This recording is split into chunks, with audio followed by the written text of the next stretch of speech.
세상을 창조했음을 믿으십니까? 아멘.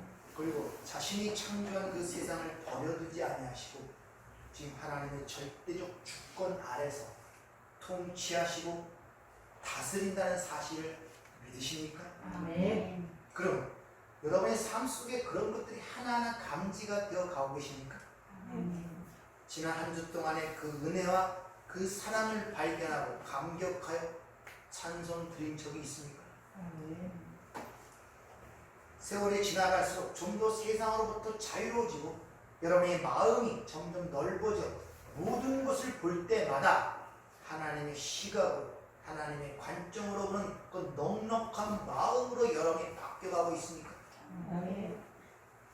이 보이는 세상 속에서 변화받고 썩어지고 이런 세상 속에서도 하나님의 절대적 진리가 여러분의 삶의 토대가 되고 있습니까? 아멘.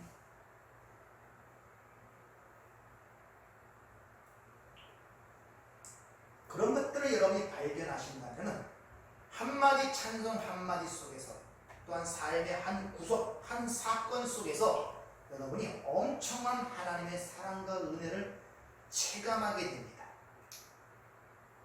머리로 아는 하나님과 그렇게 하나님을 체감하는 그런 지식은 전혀 다른 것임을 아셔야 돼요. 언젠가는 말씀드렸듯이 여러분이 중학교까지만 아니 국민학교까지만 배운 것만 갖고 실천해도 괜찮습니다. 그것만 갖고 그대로만 살아도 괜찮은 삶을 살 수가 있습니다. 근데 대학 아니 박사학위를 따더라도 그런 지식이 있는 사람도 그 자기가 갖고 있는 지식의 절반 아니 10분의 1도 그걸 활용하지 못하고 그런 삶을 살아내지 못한다는 것을 여러분이 아셔야 됩니다. 에베소 1장 10절 말씀처럼 하늘과 땅이 다 그리스도 예수 안에서 통일되게 하려 하신 이 하나님의 목적이 창세전 언약이었으며 하나님의 계획이었음을 성경은 일러주고 있는데, 그러면 이 세상이 그걸 좀 더 축약을 하면 이 성경이 주제가 예수 그리스도와 십자가라는 그 주제에 맞춰서 여러분이 성경 말씀이 여러분 심령 속에 다가옵니까? 흔히 말씀의 능력 하는데 그 능력이 진짜 여러분 삶 속에 지금 역사하고 있습니까? 말씀을 생수라기도 하고 생명이라고도 하고 다양한 말로 표현하고 있지만 말씀의 능력이라는 것은 하나님의 말씀에 대한 올바른 이해와 함께 능력으로 역사하는 것이지 올바른 이해가 없으면 절대 그 말씀은 역사하지 않는다는 것을 여러분이 아셔야 돼요. 주님이 승천하시기에 또 다른 보혜사를 주신다고 말씀하시는데 친히 그 보혜사의 이름을 진리의 성령이라고 친히 주님이 말씀하시는 사건이 요한복음 14장에 기록되어 있음을 여러분이 아시길 바랍니다.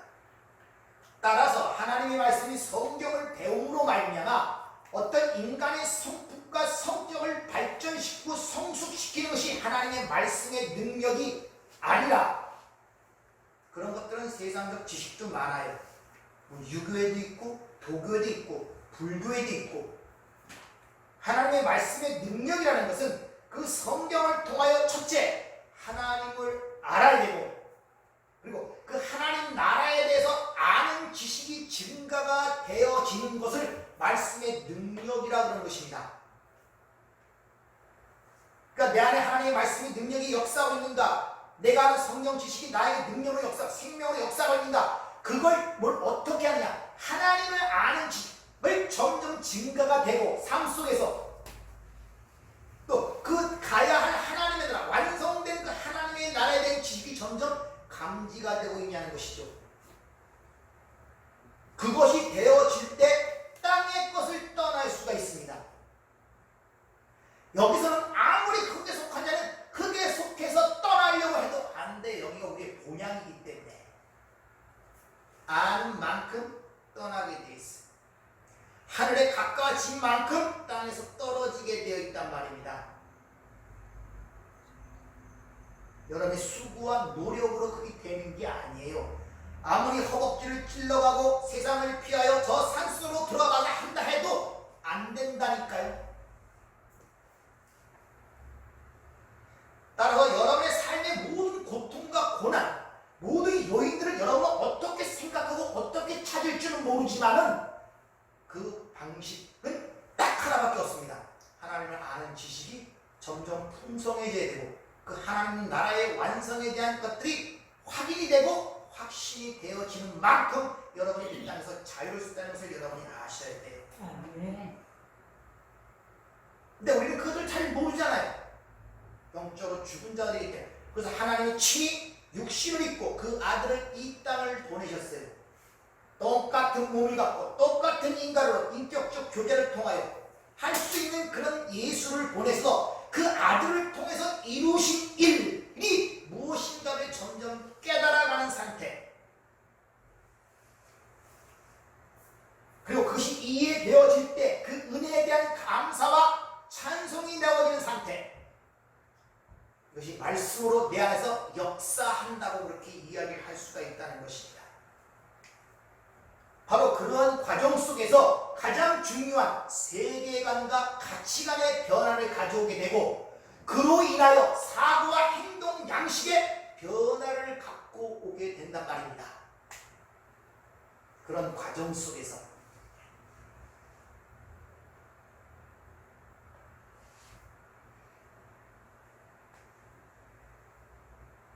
따라서 그런 변화를 겪고 있는 사람들은 오늘 물론 살인하지 말라는 그 말씀도 많았지만 오늘 주신 간음하지 말라는 그 말이 단지 이 세상에 생각하는 윤리 도덕적 사회 문제로 간음과 이혼을 얘기하는 것이 아님을 금세 인지할 수가 있다는 것이죠.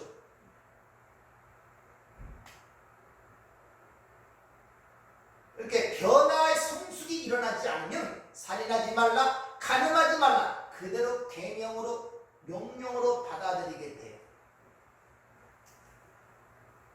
그리고 그것은 그렇게 율법으로 받아들인 그 말씀은 내 보이는 겉모습만 보게 되기 때문에 뿌리를 드러내지 못함으로 말미암아 바리새인들처럼 나는 저 세리와 같이 아니하다, 가늠한 저희가 같이 아니하다는 겉모습으로 자신을 치장하고 자랑하는 그런 하나님이 가장 싫어하는 외식에 빠질 수가 있다는 것을 여러분이 잘 기억하셔야 됩니다.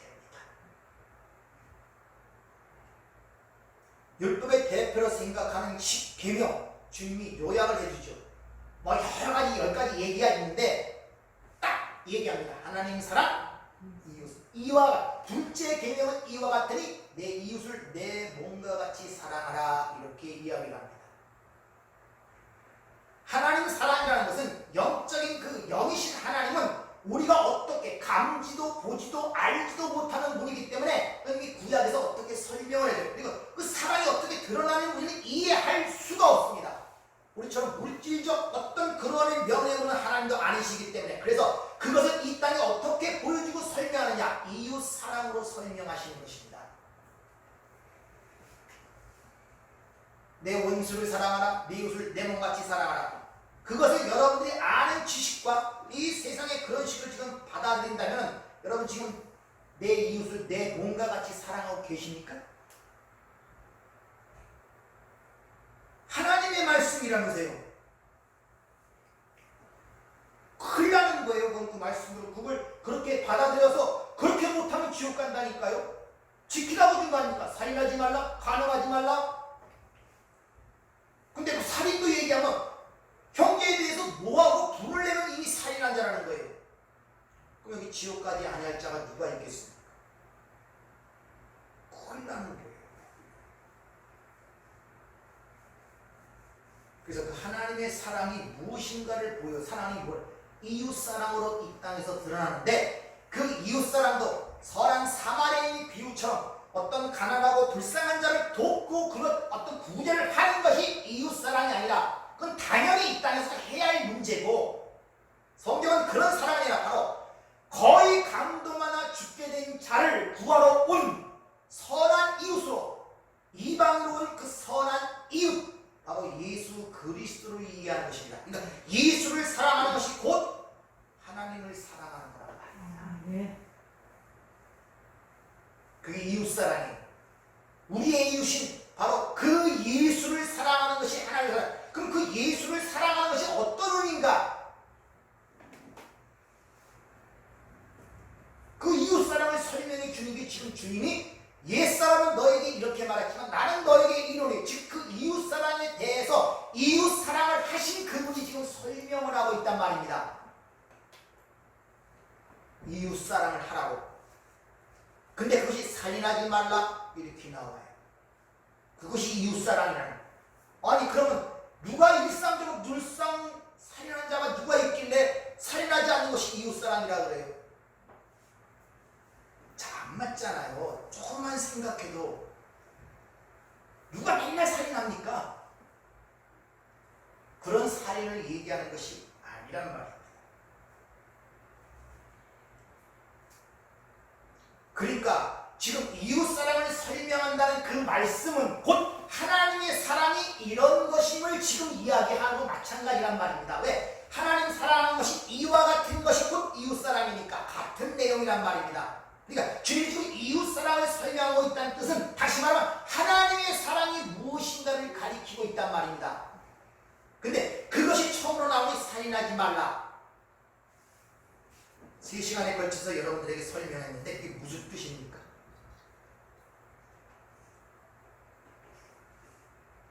설명을 한번 해보세요. 성경에 나오는 살인하지 말라, 주님 말씀 살인하지 말라는 이런 뜻이요. 본인에게 설명을 한번 스스로 해보세요. 그게 뭔데? 그게 뭐길래 그게 이웃사랑으로 첫 번째 조건으로 나오는 겁니까?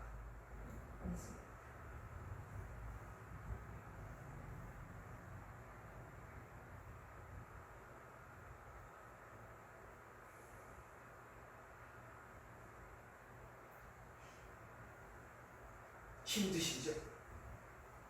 힘든 게 아니라 거기 익숙지 않았어요. 익숙지 않았어요. 하루에 24시간이 주어지는데 하루에 24시간. 일주일이면 몇 시간입니까? 아니, 하루 24시간. 하루 24시간 속에 여러분이 하나님의 말씀을 대하는 시간이 얼마나 됩니까? 한 10분 돼요? 하루에? 그러니까 낯설어요. 전혀 낯선 나라예요, 이 말이. 이 익숙지가 않아요. 24시간 중에 10분, 20분을 할애를 못한단 말입니다. 그러니까 나머지 전부 다 세상하고 접근하고 세상 속에 사는데 어찌 하나님의 말씀이 익숙할 수가 있겠냐는 것이죠. 그러니까 전혀 이게 안 들어오는 거예요. 그나마 저는 주일날 한 번 그래도 40분에서 1시간 정도를 여러분에게 토해내는데 그것도 일주일의 시간에서 얼마나 됩니까? 10분의 아니 100분의 1? 근데 어떻게 하나님의 말씀에 익숙해질 수 있어요? 그러니까 낯설어 들어도 무슨 얘기인지도 잘 모르겠고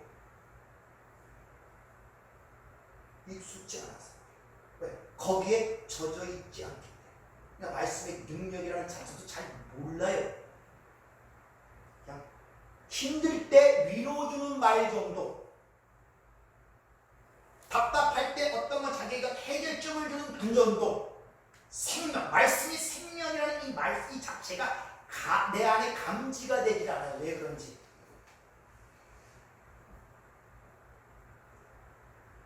살인하지 말라는 이 말은 예수 죽인 자가 바로 난데 내가 예수를 죽였단 말입니다. 여러분, 그게 인지가 되지 않고 깨달아지지 않고 구원받은 자 아니에요. 아시겠습니까? 내가 예수 죽인 자란 말입니다. 내가 그 자리에 있었단 말입니다. 너 거기 있었냐? 찬송가 가사 중에 묻잖아요. 너 거기 있었냐? 거기 있었. 내가 예수 죽인 자, 내가 그 자리에 있었다는 사실, 그것을 인식지 못하면 그 예수는 2000년 전에 십자가에 준 그 예수는 쉽게 말하면 세상에서 얘기하는 수백 년 전에, 아니 몇십 년, 몇백 년 전에 이수신 장군 믿는 것과 똑같은 거예요. 그냥 세상 속에서 하나의 역사 속에서 위대한 영이고 위대한 성자일 뿐이지 절대 나의 생명이요 나의 주시가 될 수가 없단 말입니다. 내가 그 자리에 있었단 말입니다. 내가 그를 죽였단 말입니다. 내가 그를 십자가에 매달았단 말입니다. 근데 내가 죽인 그 예수가 나를 품고 같이 죽은 거예요. 그리고 그와 함께 같이 살아남으로 말미암아 하나님의 자녀로 만든 사건, 그 십자가의 사건 아닙니까? 예수의 십자가의 죽으심과 부활의 사건, 그것을 너희가 인정하고 그것을 믿으라는 거예요. 그걸 믿지 않고 여전히 너희 율법적 행위와 수고를 통하여 뭘 얻고자 하는 것이 바로 나를 또 죽이는 거란 말입니다. 왜 하나님이 그 아들을 통해 이루신 그 일을 인정하지 않고 엉뚱한 짓을 하느냐 이런 말이에요. 그건 십자가를 모독하는 일이고 하나님이 하신 일에 대한 모독이란 말입니다. 그래서 그거 하지 말라가 살인하지 말란 말이에요. 그걸 알려고 그들에게 제사 의식을 줬는데 율법적 의식을 계속 행하면서도 그것이 무엇인지를 의미하고 깨닫지를 못하는 그들을 향하여 주님이 말씀하시는 거예요. 그런 짓 하지 마. 그것이 나를 의미하는 거예요. 그걸 알아보라고 줬는데 왜 그걸 깨닫지 못하고 계속 반복적으로 그 일을 하느냐, 이런 안타까움이 그 안에 함의가 되어 있단 말입니다.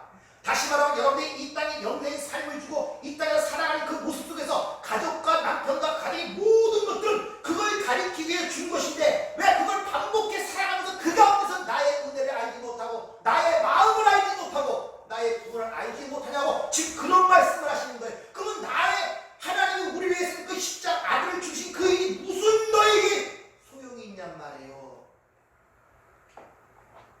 그건 또 나를 죽인 일이고 하나님이 하신 십자가의 일을 모독하는 일을, 그런 거 하지 마. 그런 일 하지 마. 내가 다 이것장이야. 지금 그 얘기를 하고 있단 말입니다. 그것이 형제에게 욕하지 마. 형제 나가라 하지 마. 예수가 우리 형제 아닙니까? 그것을 지난주에 창세 때 살이 일어난 가인과 아벨의 제사의 사건을 통해서 말씀을 드렸잖아요. 왜 아벨의 제사를 받고 가인의 제사를 안 받았냐? 아벨은 바로 창세기 3장의 그 살인으로 인하여 죽어야 그들을 무지한 짐승의 피를 흘려 그 의의 옷을 입히신 그 하나님이 하신 일을 이해함으로 말미암아 어린 양을 잡아 기름과 함께 드린 것은 바로 그 하나님의 예수로서의 십자가의 사건대와 구원받은 사실을 알고 드린 그 아벨의 제사를 받아들였고, 하나님의 저주받은 땅에서 선언드린 그 알지 못하는 가인의 제사를 하나님 받지 않는 모습으로 우리에게 드러나는 것입니다.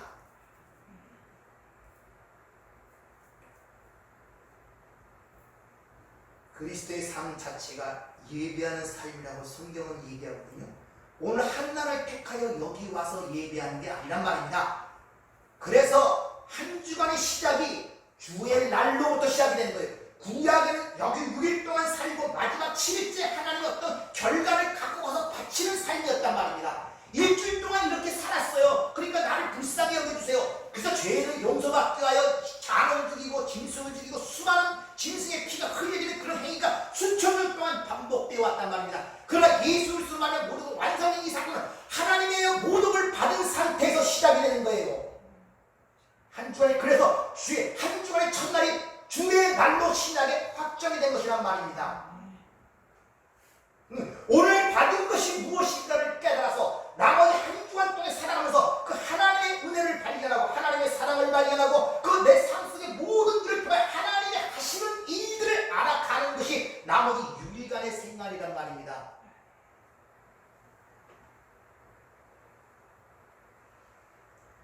성경은 겉으로 드러난 것을만을 죄라고 하지 않습니다. 그래서 보이는 것은 나타난 것으로 말미암아 된 것이 아니라고 히브리서 기자는 얘기하고 있죠. 그러니까 인간은 자기 얼굴도 못 본다는 사실은 자기 내면을 못 본다는 거예요. 세상 속담도 10길 물속은 알아도 한 길 사람 속은 모른다는 이야기가 바로 거기서 나오는 것입니다. 따라서 진정한 죄의 뿌리가 뭔가를 드러내기 위해서 예수님께서 우리의 마음을 낱낱이 드러내야 된단 말입니다. 이 겉으로 보이는 일이 중요한 것이 아니라 이 안에 뿌리가 뭔가를 알아야 된단 말입니다.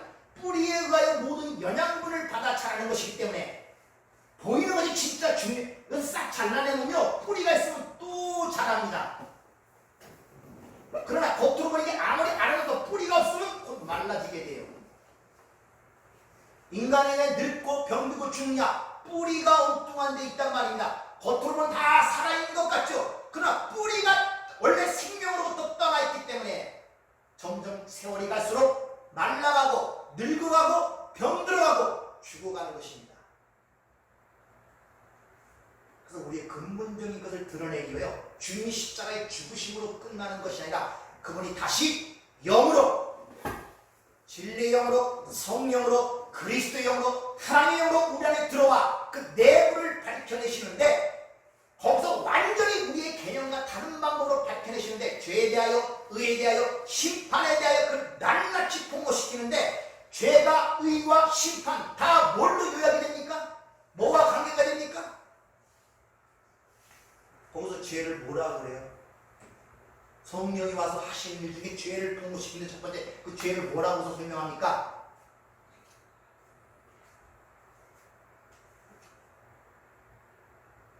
그러니까 여러분들이 기껏 죄라는 개념을 이 세상이 정의해놓은 살인하지 않고, 남포독질 않고, 미워하지 않고, 사기치지 않고, 흔히 말하는 착하게 살아가는 것, 이걸 죄 짓고 안 짓고 사는 것처럼 생각들 하신단 말이야. 바리새인처럼. 나는 저 가늠한 여인과 같지 않아. 세리와 같지 않아. 이런 죄관을 갖고 있단 말입니다. 거기서 죄가 뭐라 그러냐면, 저희가 나를 믿지 집에 가면 요한복음 16장에 가서 한번 찾아보세요. 거기다 성령이 오는데 와서 죄에 대하여 네가 나를 믿지 않는 것이 바로 죄고, 의가 뭐냐? 내가 아버지께로 가는 것이 의고, 심판이 뭐냐? 세상이 나로 말미암아 심판을 받은 것, 그것이 심판이다. 다 누구와 연관됩니까? 예수. 그러니까 여러분, 예수 믿지 않고 살아가는 게 죄란 말입니다. 여러분 삶 속에 지금 그걸 성령이 계시다고 폭로시키는 거예요. 그 믿지 않는 것이 왜 그런 죄냐? 그 예수 믿지 않는 것이 바로 예수를 또다시 살이라. 하나님께서는 독생자를 보내서 너희를 위해 구원의 길로 인도했다고 완성했다고 하나님이 온 천하에 선포하셨는데, 그걸 믿지 않으니 그게 죄란 말입니다. 의는 뭐냐? 하나님께로 유일하게 간 자는 예수밖에 없기 때문에, 예수만 하나님이 받으셨기 때문에 그게 의란 말입니다. 이 세상 신이 하나님의 아들에 대하여 심판을 받았기 때문에 그 심판이라고 하는 거예요. 그런 것들이 지식이 쌓이지 않냐고 알고는 너다지 예수 믿지 않고 세상과 벗되어 살아가면서 내가 예수 믿고 산다고 쓰고 착각과 환영 속에 살고 속아 살고 있단 말입니다. 그리고 죄 짓지 않는 것을 그냥 세상이 얘기하는 것처럼 사기치지 않고 속이지 않고 그냥 착실하게 사는 것, 법 없이, 세상 법 없이 사는 것, 그 정도로 생각하고 살아가니 어찌 그리스도인다운 능력이 그 삶 속에 드러나게하는 것이죠. 성경은 첫 번부터 얘기하죠. 죄 중에 잉태되었고 죄악 중에 출생되었다 그러죠. 그 사람이 내어놓을 수 있는 것 법밖에 없다는 것이니까 죄밖에 없는데, 겉으로 보이는 그런 것들을 수고와 애써 노력해서 그걸 자랑하고자 하고 그걸 자기의 가치로 삼고자 하니, 그런 자들을 하나님이 뭐라? 통하여 내친다 그랬죠.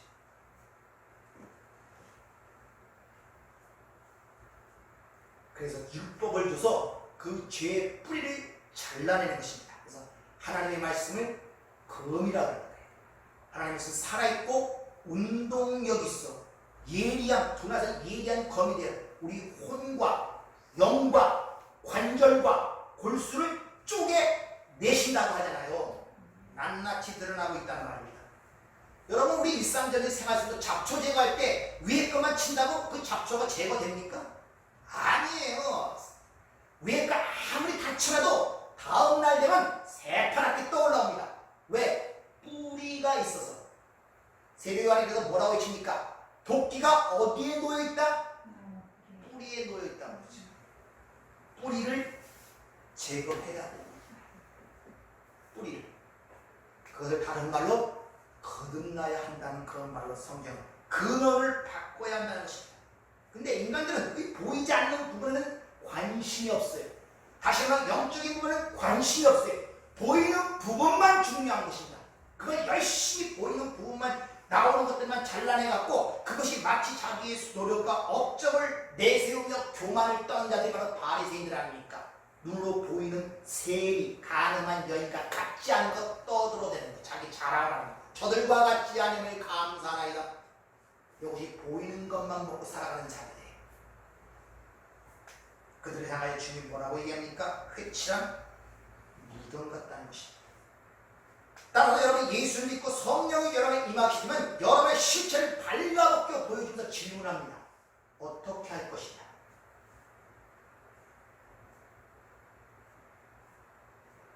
육신은 말하면 병이 들어서 아파요. 증상이 드러난단 말입니다. 고통스럽단 말입니다. 그럴 때 어떻게 할 것이냔 말이에요. 여러분 몸이 아플 때 어떻게 합니까? 바로 거기서 답변. 자기의 실체를 낱낱이 까발려 아는 자들은 갈 데가 예수밖에 없습니다. 십자가밖에 붙을 데가 없단 말입니다. 인간은 그래야 예수의 기록하고 예수의 십자가만 붙들게 되는 거예요.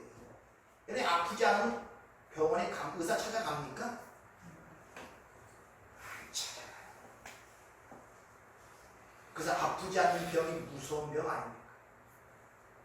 근데 이런 영적인 이 피폐함과 이 썩어짐이 잘 감지가 되지 않아요. 그쪽 부분이 워낙 무디기 때문에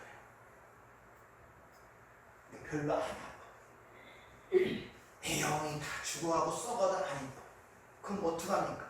하나님이 인간의 육체로 오감으로 감지될 수 있는 문제로 세상에서 감지될 수 있는 문제로 서로를 대십니까? 그래야 아이코 아파 의사가 필요하네 라고 하라. 그래서 세상에서 잘 살고 잘 나갈 때 예수 믿는 사람 봤습니까? 모든 사람 간증 들어보세요. 빵빵하게 잘 나고 아무 걱정 없을 때 예수 믿는 사람 있나? 전부 다 절망적인 순간에서 하나님의 백성들은 예수께로 갈 수밖에 없는 거예요. 예수의 십자가만 붙일 수밖에 없다는 것입니다. 그래서 무슨 절이냐? 성령이 그 성령 진리의 성령이 그들에게 불같이 임하자 불의 혀를 받자 사도 베드로가 설교를 하죠. 그들의 실상이 너희가 십자가에 못 박힌 그 예수를 하나님이 주와 그리스도가 되게 하셨다. 아이고 우리가 어찌해야 되고 자기의 실체가 발견되지자 그렇게 한다면 주 예수를 믿고 그의 이름으로 세례를 받고 성령을 받으라. 3,000명이 하나님께 회개하고 들어온 역사가 일어나죠.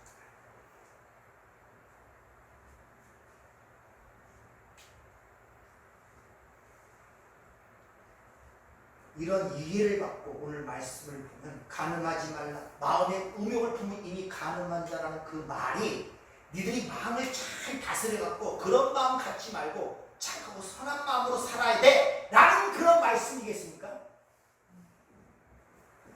그렇게 생각이 되십니까? 앞에 것이 여러분이 이해가 되면 아니 성경은 어떤 만물보다 무릇 심히 부패한 것이 마음이라 그러는데 마음을 다스릴 자가 누구냐 말이에요. 누구냐. 근데 기껏 가인하지 말라 그래놓고서 네 마음을 잘 다해서 음욕을 품으면 안 돼. 그러면 율법에 왜 돌맞아 죽으니까 마음을 잘 다리고 절대 여자들을 보고 음욕을 품지 말아야 돼. 그런 소리겠냔 말이에요. 실제로 이것을 문자적으로 받아서 옛날 어떤 그 수도원 고행하는 사람들은 자기 눈을 빼버렸습니다. 인간이 이렇게 지독해요. 자기 왜 눈을 뒤에 보면 눈을 빼버리려고 그러거든요. 그래서 눈을 빼버렸어요. 안 보면 그런 줄 알고. 이 전부 다 겉으로 보는 사람들의 특징이란 말입니다.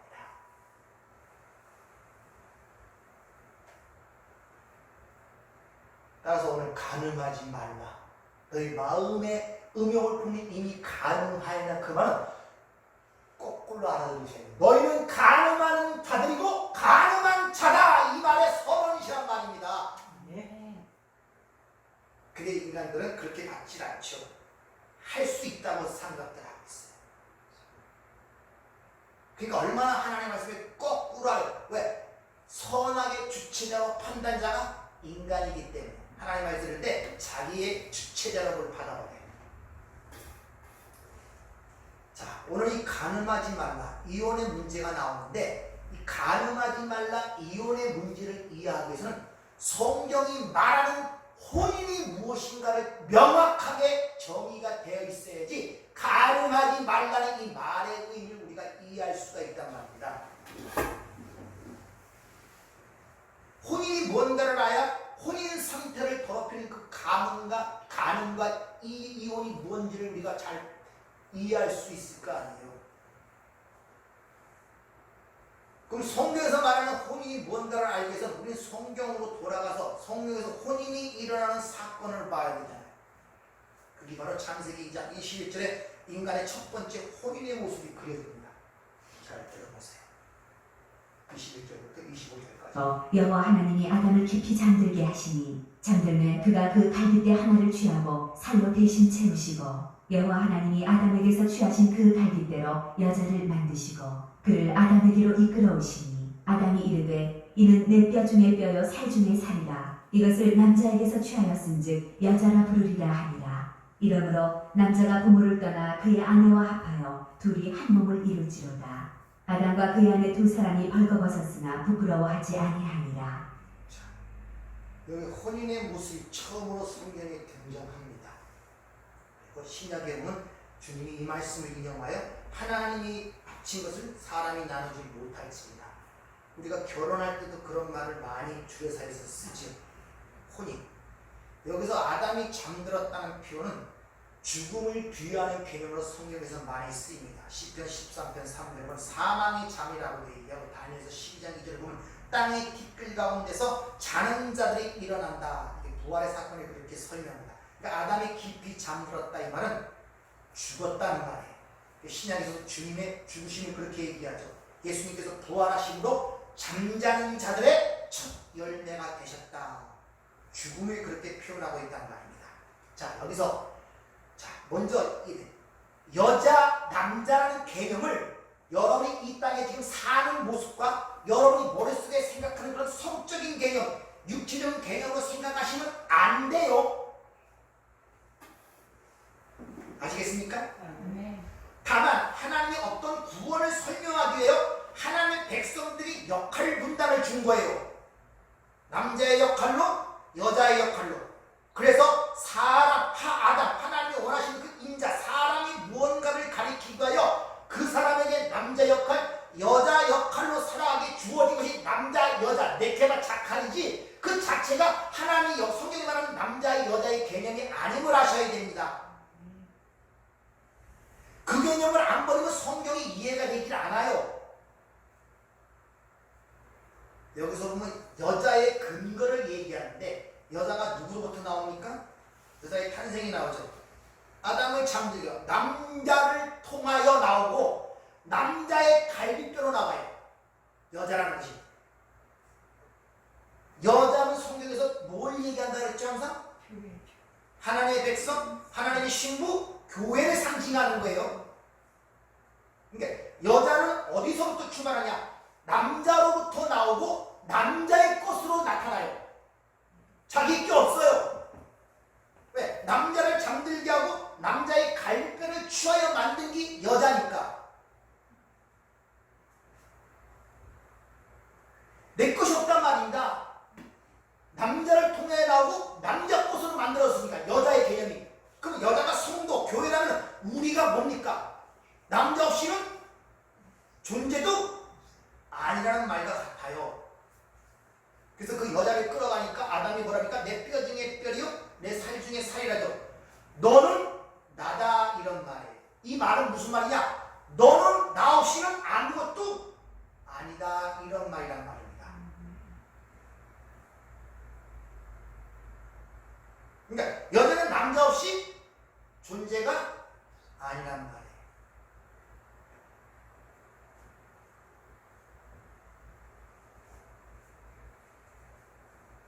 자, 여기서 창세기의 신부의 탄생 얘기를 통해서 중요한 것을 우리에게 얘기하는데 바로 구원이 뭔가를 우리에게 가르쳐주고 있다는 것입니다.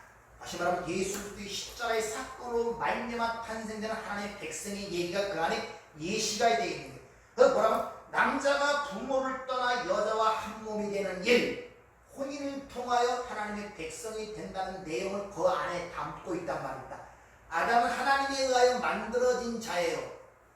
그렇죠? 창조이란 말이에요. 근데 부모가 어디 있습니까? 그러니까 부모가, 남자가 부모를 떠난다는 이 말은 지금 뭘 얘기하고 있습니까? 하나님의 아들, 성육신 사건을 얘기하는 거예요. 아시겠습니까? 그래서 예수를 하나님의 아들이라고 그러잖아요. 하나님을 아버지라고 그러고, 그 아버지를 떠나 이 땅에 와서 자기의 신부와 연합되어 혼인하여 하나님의 백성으로 만들어가는 얘기가 여기에 지금 예시가 되어 있단 말입니다. 즉 혼인잔치를 통하여 완성되는 것, 그걸 가리키기 위하여 여러분들의 결혼 제도라는 것이 이 땅에 하나님에 의하여 주어진 거예요. 하늘나라에는 결혼이 없어요. 근데 하늘나라에도 없는 한시적이고 없어져야 할 결혼 제도를 이 땅에서 왜 줬냔 말이에요. 그리고 그 결혼한 관계를 통해서 자식이 태어나는 그런 가족 관계를 왜 줬냔 말입니다. 하늘나라에서도 남자가 결혼해갖고 아들을 낳습니까? 아니란 말입니다. 그럼 그 나라에도 없는 걸 왜 이 한시적인 세상에다 그런 제도를 줬겠냔 말이에요. 바로 그 구원이 뭔가를 가리키기 위하여. 가리키기 위하여.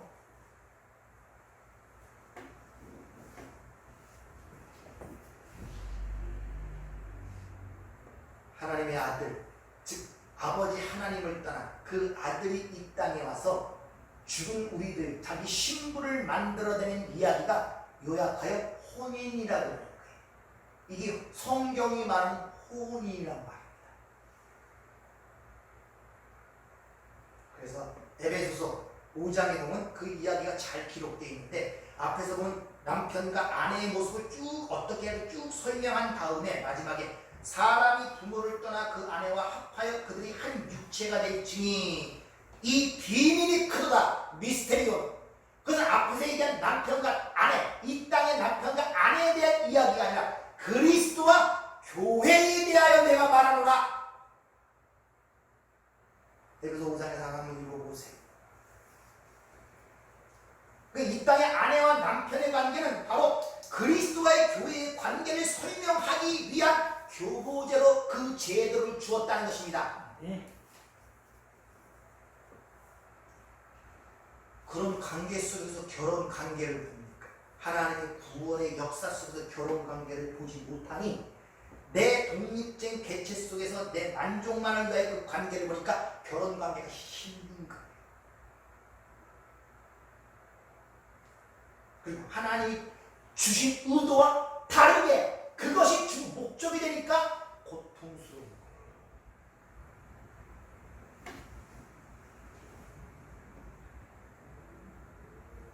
이렇게 성경의 혼인관계를 잘 이해하게 되면 이 땅에서 결혼관과 신랑관이 당연히 변화를 받게 되겠지요.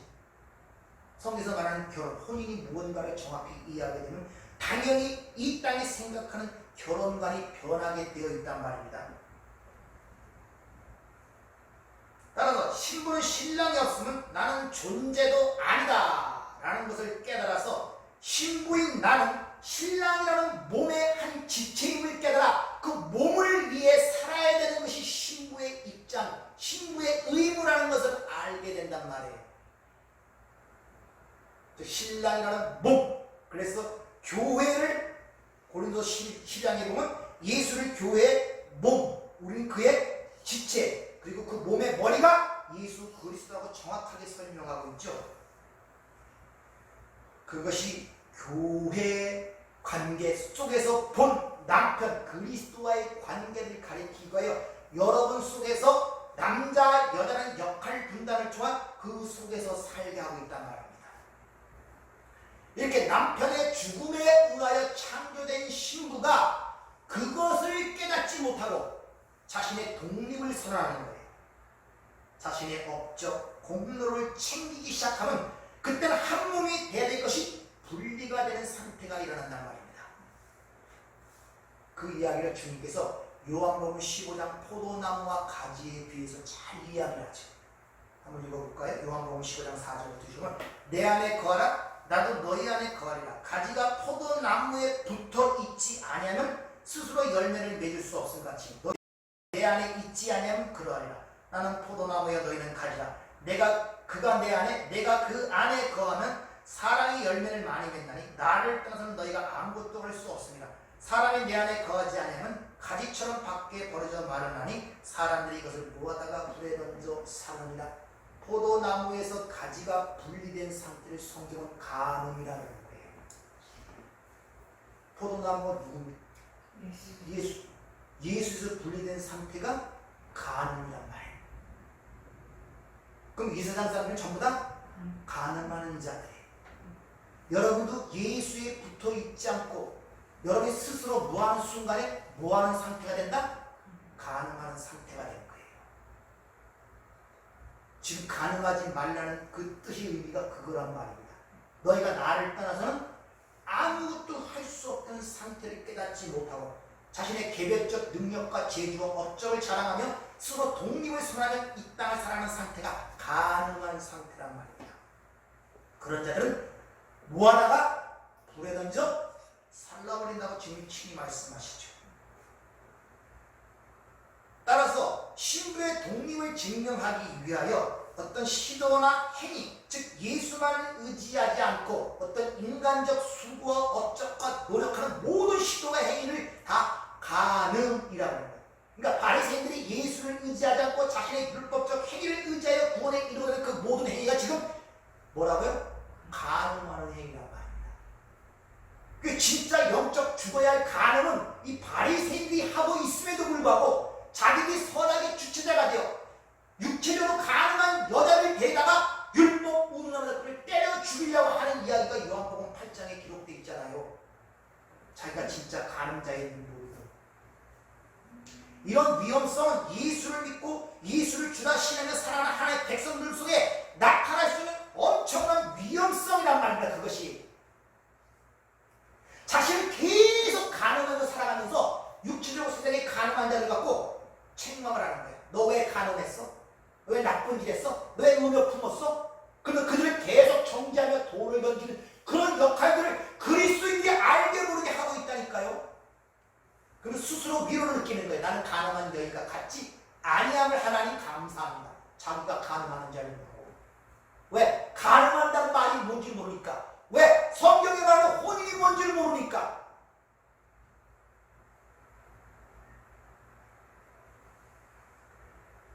벌거벗기면은 어이쿠 하고 도망갑니다. 하나님 말씀에 내 실체가 드러나면 몸둘바누고 도망갑니다. 그 말씀에 내가 떨어져 내가 죽을 죄인입니다 이렇게 떨어지든지 아니면 저 물을 박차고 가버리든지 이 진짜 말씀이 선포되는 거예요.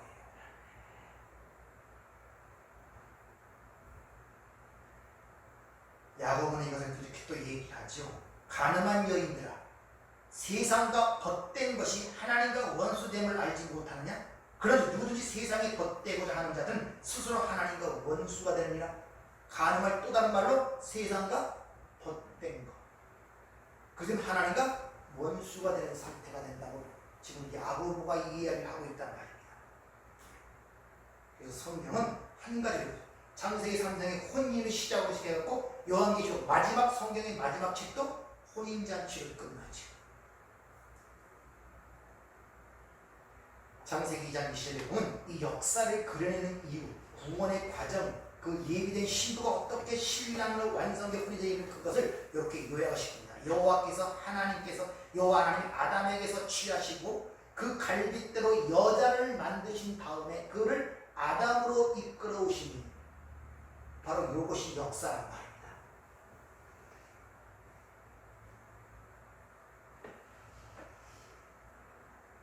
그렇게 요한계시록에서 혼인잔치가 완성됨으로 말미암아 우리가 보이는 이 세상이 문을 닫는 것입니다. 그래서 마태복음 20장에 바로 혼인잔치의 이야기가 나오죠. 거기서 예복을 입지 못한다. 너 예복 어디 있냐? 그를 밖으로 쫓아내라 그러죠. 그러니까 우리가 사는 이 보이는 세상과 이 역사 전체는 그 기간을 신부에 예비하는 기간, 신부를 만들어가는 기간이 우리가 생각하는 역사고 여러분의 개인의 신부로 만들어가는 그 과정. 자, 그럼 어떻게 신부를 하나님께서 예비하시는가 성경에 잘 기록되어 있죠. 계시록 19장에 보면은 하늘로부터 거룩한 성 예루살렘이 나와서 그 신부들에게 깨끗하고 빛나는 세마포 옷을 입히신다고 얘기를 해요. 그것이 예비하는 과정이란 말입니다. 근데 우리가 그런 깨끗한 그 세마포를 입는 것이 아니라 신랑이 입혀준대요. 수동태로 나타나거든요. 에노테, 디도미의 수동태. 입혀준다고 합니다. 근데 그 세마포를 뭐라고 표시하냐면 성도들의 옳은 행실이라고 해요. 신랑에 의하여 자기 신부에게 깨끗하고 빛나는 세마포 옷이 입혀지는데 그것을 성도의 옳은 행실이라고 그렇게 표현하고 있단 말입니다. 그러면 이 말만 들을 때 그러면 성도의 옳은 행실은 그럼 우리가 이 땅에서 이렇게 살고 저렇게 살고 이렇게 살고 이런 생각이 마음속에 들어올 거예요. 근데 성경 주님께서 이런 걸 아시기 때문에 이미 설명을 하십니다. 요한복음 6장 28절에 보면 그들이 묻되 우리가 어떻게 해야 하나님의 일을 하오리까? 이게 다 고민이잖아요. 어떻게 하면 하나님의 일을 할까? 어떻게 하면 하나님을 기쁘시게 할까?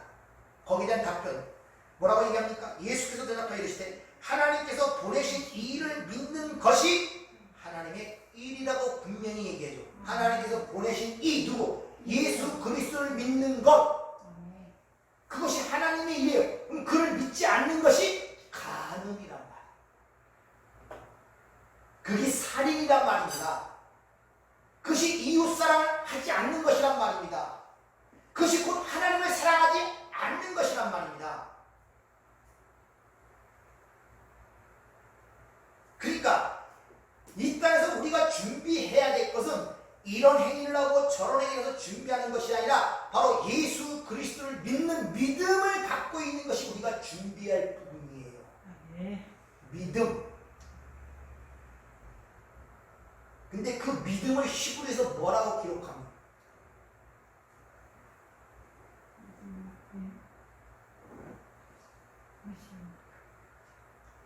믿음은 바라는 것들의 허상, 실상, 보지 못하는 것들의 증거. 따라서 여러분의 그 믿음이라는 것은 단순한데 상상적, 피상적 어떤 내가 믿습니다가 아니라 그 나라에 대한 것을 알아야 돼요. 그걸 갖고 있어야 된단 말입니다.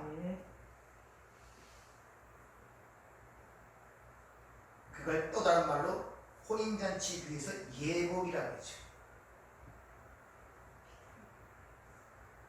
그래서 성경 전체가 앞에 혼인잔치로 시작이 되어 혼인잔치로 끝나는 거예요. 그 샌드위치 기법이라고 하는데 우리 간수가 잘 알아요. 앞에 빵을 두고 속에 앙꼬가 있는 거예요. 내용물이 있는 거예요.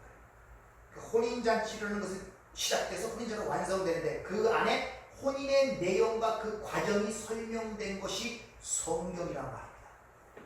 여러분은 결혼하고 태어나서 결혼해서부터 늙어 죽어서 자신날 때까지 그것이 성경이란 말입니다. 거기서 뭘 가르치느냐? 하나님 자신의 신부를 어떻게 예비시키는가를 설명하기 위해서 여러분은 지식적으로 하는 것이나 체험적으로 경험적으로 그 삶 속으로 여러분을 밀어넣으신 거예요. 그래서 아버지께서 나를 보내신 것까지 나도 너의 세상을 보냈다 그러는 거예요.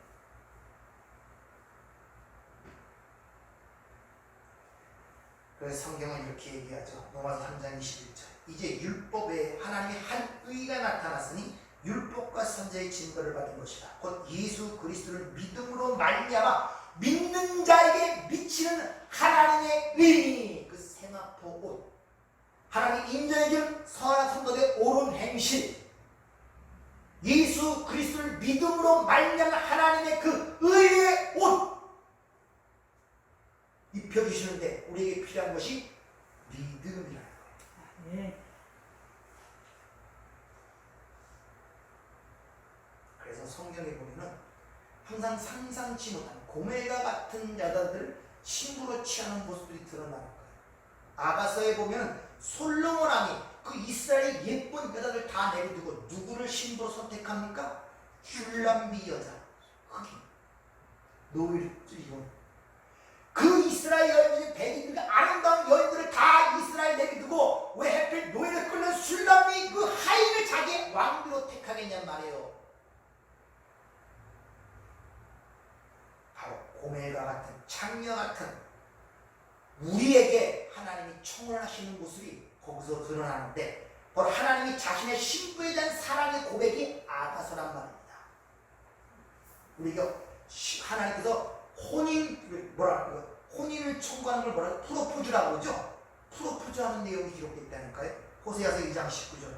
내가 내게 장가들어 영원히 살되 공의와 정의와 은총과 긍휼이 여김으로 내게 장가를 들며 진실함으로 내게 장가들니 내가 여호와를 알리라. 우리가 아직 고매 창녀였을 때 그런 청혼을 하는 모습이 뭘로? 진리로 장가를 듣는다는 거예요. 그렇게 내가 진리로 너에게 장가를 들게 되면 어떤 결과가 나타나느냐? 여호와를 알게 된다. 그래서 안다는 단어가 야다, 동침하다는 뜻입니다. 연합이 되는 거예요. 어떨 때, 그 성경에서는 신학적으로 로마서에 풀어주죠. 우리가 아직 죄인 되었을 때, 우리가 아직 하나님과 원수 되었을 때, 하나님께서 그 아들의 십자가의 죽으심으로 말미암아 자기 사랑을 확증하셨느니라. 아멘.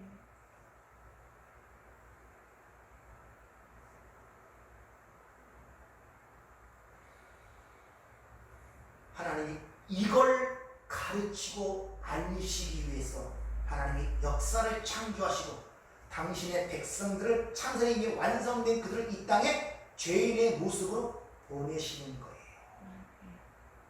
죄인과 똑같이 이스라엘 백성들을 어떻게 만들어서 구원을 가르치기 위해 아브라함을 통해서 말씀하시죠. 그들이 애굽에 내려간 것이 하나님이 보내신 겁니까? 스스로 내려갑니까? 하나님이 보내시잖아요. 일부러 세상을 상대하는 애굽으로 그들을 가난을 주어 보내버리잖아요. 왜? 거기서 뭘 배우라고. 그리고 거기서 모세를 통해 430년 지나면 그를 이끌어내시며 구원이 뭔가를 가리키잖아요. 그 여러분들이 신분이 이미 하나님 나라에 완성된 백성인데 그들이 어떻게 하나님의 신부로 완성되었는가를 가리키기 위해 이 땅으로 죄인의 모습으로 보내신 거랍니까? 보내셨다니까요. 그런데 여러분 삶 속에 주어지는 모든 것들은 그걸 가리키기 위해서 교보제로 도구로 허락하신 것들이에요. 거기에 정을 두지 마세요. 거기에 목적을 두시지 말란 말입니다. 주어지는 것보다 잘 배우란 말입니다. 그건 하나님의 은혜를 알고 섭리를 알고 그 모든 게 주어지는 내가 죄를 졌든 병이 아프든 그 모든 것은 하나님이 나를 가르치는 교보제로 보이기 때문에 거기서 은혜를 보게 되고 사랑을 보게 되고 자유함을 느끼게 되는 거예요. 네.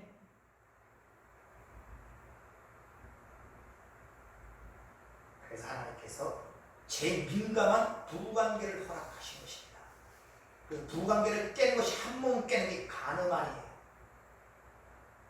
부부관계에서 가장 열통받게 하는 게 가능 아닙니까? 남편이 바람폈을 때, 아내가 바람폈을 때. 왜 그런 것들이라면서 뭘 느끼, 가능이 뭔가를 알기 위해서. 근데 인간들은 겉에만 보기 때문에 몰라요. 속은 이미 가능한 줄을 모른단 말입니다. 그래서 하나님이 인간의 속성을 가리켜서 이미 마음의 운명을 품은 자마다 가능한. 그러니까 우리는 이 땅에 살면서 한 몸으로 산다지만 얼마나 많은 가능을 하고 있냔 말이에요. 남자고 여자고 역할 분담을 하면서 남자의 역할을 하는 남편은 자기 아내를 위하여 자기 몸을 주신 예수와 같이 사랑해야 되는데 그 인간의 한계성과 필요성 때문에 절감하게 느끼잖아요. 그렇게 사랑하지 못하잖아요. 몸을 주지 못하지 않습니까? 그렇게 죽지 못하지 않습니까? 이걸 하면서 예수의 사랑을 하는 거예요. 네. 왜? 내가 죄인이었을 때, 원수 되었을 때 그렇게 사랑했거든요. 아내는 남편을 보면서 내 몸의 영광을 위해서 내가 주를 섬기듯 섬겨야 되는데 남편을 그렇게 섬기게 됩니까? 안 되잖아요. 한계성 때문에. 거기서 절감을 느끼면서 그래서 하나님의 은혜가 필요하고 사랑이 필요한 것이구나. 그래서 하나님의 사랑과 은혜가 이렇구나. 그걸 깨달아가는 거예요. 그러기 위해서는 여러분들이 열심히 서로를 사랑하셔야 된단 말입니다. 섬겨보셔야지 절감하고 한계성을 깨닫게 되는 거예요. 해보지도 않고선 왼수라 그러면 못 깨닫는 거예요. 그 하나님의 사랑을.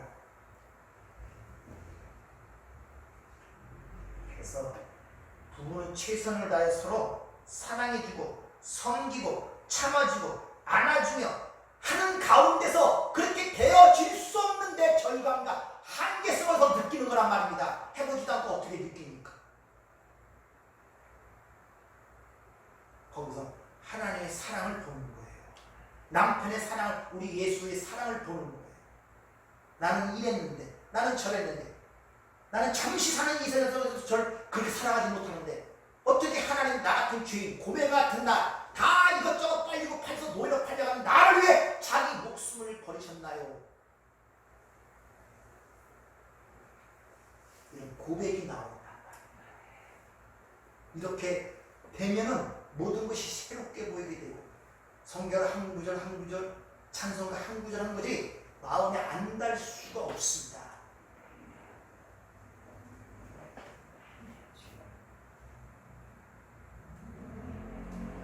우리는 평생 동안 가늠한 여인으로 살 수밖에 없어요. 육신의 한계를 갖고 있기 때문에 아무리 하나님 사랑하고 어쩐다 하지만 아니에요. 우리 여전히 세상에 속하여 세상 것에 눈을 돌리고 살아갈 것입니다. 그럴 때마다 하나님의 사랑을 어서 발견하는 말입니다. 하나님의 오래 참으심을 발견하는 말입니다. 하나님이 죄인 되었을 때, 원수 되었을 때 자기 아들을 화목제로 보내는 그 말의 의미를 이해하란 말입니다. 왜 내가 원수 되었을 때 죄인 될 수밖에 없는가? 하나님이 요구하시는 한 가지도 내가 행할 수 없는 내 자신을 처절하게 깨달으면서 거기에 한없이 값없이 부어지는 그 하나님의 은혜, 그 사랑에 감독하란 말입니다. 그것이 예수 믿는 사람의 신앙생활의 기쁨이란 말입니다. 그럴 때 모든 삶 자체가 이 세상을 하나님이 창조하시고 하나님께서 운행하신다는 걸 믿음의 근본으로 깔고 있다면 이 모든 것이 하나님의 통째되기 때문에 불교고 유교고 이슬람교고 이 땅의 모든 일어나는 일 속에서 하나님을 발견하게 된단 말입니다. 다 통일이 되어버린단 말입니다. 죄고 의고 빈곤이고 이정도 노정거라고 아니, 다 하나님의 구속사 안에서 하나님이 가르치는 지혜가 그 속에 있기 때문에 거기서 다 자유함을 이루는 거예요. 불교에 가면 뭐 거기 가서 뭐 불당에 가면 무슨 큰일 나는 것처럼 어쩌고 아니, 다 모든 것이 가하나 모든 것이 가하나 내게 유익한지 아닌지 알기 때문에 안 하는 거예요. 율법이 무서워 죽을까봐 안 하는 것이 아니라 행위적으로 살던 사람들은 이 말을 들으면 야, 그럼 이제부터 술 마셔도 되겠다, 놀러 다녀도 되겠다, 담배 피워도 되겠네, 절당에 놀러 가도 되겠네, 주일날 예배 안 들어도 되겠네, 이런 생각이 쏙 들어오고 그런 마음이 드는 사람은 지금까지 내가 율법적 행위로 왔구나를 깨달으면 돼요. 자유한 가운데 온 것이 아니라 얽매였던 율법에 얽매여 하나님의 어떤 진노로 살까봐 두려움 때문에 공포 때문에 살아왔거든요. 하나님 떠나면 무슨 생활에 무슨 큰일이 일어날까봐. 근데 그런 걸 없다고 풀어주니까 그럼 하도 괜찮네 이런 생각이 나오는 거예요. 이런저런 말씀 다 필요 없습니다. 하나님의 사랑을 맛보세요. 하나님의 은혜를 맛보세요. 은혜를 맛보고 사랑을 맛보면 말이 필요 없어요. 이런저런 말이 필요 없단 말입니다. 내가 부모의 사랑을 알면 이런저런 말이 필요 없어요. 부모가 이런저런 얘기를 안 소용없습니다. 철이 들지 않고 그 사랑을 느껴보지 못하고 사랑을 깨닫지 못하면 절대 철이 안 든단 말입니다. 무슨 말이죠? 전부 다 제짝이 들고 교훈을 들고 가르침을 들고 책찍을 들기 때문에 불평과 원망만 나오지 결국이 아니에요. 사랑을 하는 거죠. 하나님 사랑을 받고 은혜를 알게 되면 주에 미루는 사람들 미워할 구속도 없고 그 인생이나 내 인생이나 잠깐 왔다 흘러돌아가는 인생인데 뭐 그렇게 마음 상하고 미워하고 주인이 살리니 그런 마음을 갖습니까? 뭐 천년 만년 살 것처럼 하나님 닮기도 힘들어 애통스러운데 그 사랑을 알기도 애통스러운데 누구 같은 천이 흙에서 나와서 흘러돌아가는 인생 속에서 오히려 그가 불쌍하게 여기죠. 그가 얼마나 살겠습니까? 그 자랑하는 것이 얼마나 가겠습니까? 생각을 해보세요. 불쌍히 여기는 마음이 드는 것. 하나님, 나도 하나님을 알는 것처럼 저도 하나님을 알게 살려주세요. 이런 생각이 나오는 거예요. 영생을 가진 자들이 세상에 부러울 것이 뭐가 있습니까? 무슨 부귀영화가 부러워요. 영생을 가진 자가 부귀영화, 세상이 좋아하는 가진 것들 다 지금 땅에 어디 있습니까? 어디 있어요 지금요? 장례식장에 갈 때 못 느낍니까? 조금 전만 해도 웃고 떠들며 세상 것이 좋아서 팔았거나 당하던 사람이에요. 뭐가 떠났길래 그렇게 차릿한 시체가 되어 손 닿기조차도 소름 끼치는 그런 시체가 되어 거기 누워 있습니까? 그 사람도 몇 시간 전, 며칠 전에 살아서 팔팔해서 뭘 먹고 싶어하고 모르는 욕망적에 살던 사람이란 말입니다. 장례시장에 가서는 그런 걸 봐야지. 뭘 봅니까?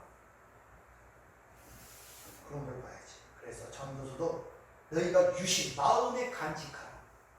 사람은 잔치집에 있는 것보다도 초상집에 있는 것이 더 지혜로운 자라고 그렇게 이야기하는 것입니다. 여러분, 먼저 이런 것 하나님의 사랑을 아세요. 그 은혜를 좀 받으세요. 그 사랑에 맡겨서 내 가슴에 데워질 때마다 눈물을 아니할 수 없고 어찌 나 같은 자에게 내가 이런 것을 깨닫게 되고 이런 것을 알게 되는가. 거기에 감복을 한번 해보세요. 아멘. 그럴 때 여러분 주의 지옥 같은 보이는 그 감옥이 자유로운 하나님의 나라로 바뀌는 경험을 하게 된단 말입니다. 아멘. 그래서 하나님의 백성들 순교자들은 감옥에 있든지 어디 있든지 아무 상관없었어요. 거기서 찬송 부르고 기도하고 거기서 그런 하나님과 동행함과 그 기쁨을 맛보게 돼 자꾸 세상으로 떨어져 나가려고 세상 기쁨을 몰라오고 세상 만족을 누리려고 지금까지 살아서 거기서 만족과 불안을 행복을 못 느꼈으면 아 이것이 아니다 하고 등을 돌려야 되는데 우리는 여전히 이 한계의 육식 때문에 글로 끌려가는 그런 경험들이 안 됩니까? 그럴 때 애절하게 하나님께 도움을 청합니다. 주님 나를 도와주세요. 왜 안 듣겠습니까?